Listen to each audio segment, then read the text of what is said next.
Napaka-unpredictable talaga ng weather dito sa Zaragoza.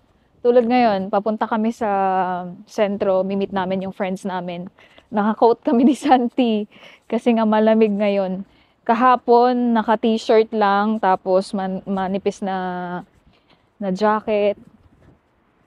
Kasi okay ang weather kahapon eh. Pero ngayon, malamig na naman, tas malakas ang hangin. So, kailangan talagang i-check lagi yung weather forecast.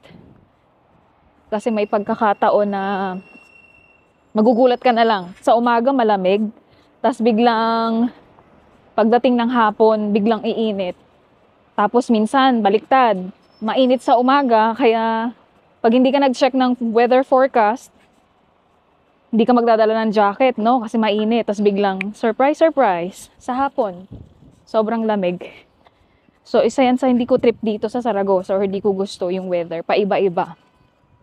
And syempre tayo, ako hindi ako sanay sa malamig.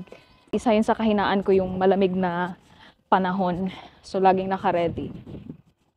And magta-tram lang kami ni Santi ngayon since pupunta kami sa sentro at mahirap mag-park doon.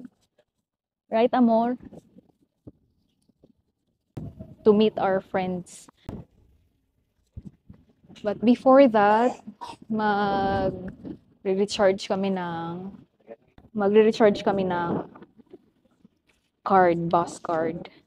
So, ganito lang yun. Meron silang machine dito kung saan i-recharge yung bus. Nagpapaaraw kami ni Santi para kahit papaano mabawasan yung lamig. Isa din sa napansin ko or na-observe dito sa Zaragoza, yung hangin. May pagkakataon nga na sa sobrang lakas ng hangin, para akong nililipad. Isa din yun sa nakakadagdag sa lamig, yung hangin niya, lakas ng hangin. Kahit hindi ganun kalamig yung temperature, pero since mahangin, lumalamig. Right, amor? Ayun, waiting for tram. 6 minutes pa yung aantayin. Nasa tram na kami and after 20 minutes more or less ay makakarating na kami sa Plaza Spania kung saan namin i-meet yung friends namin.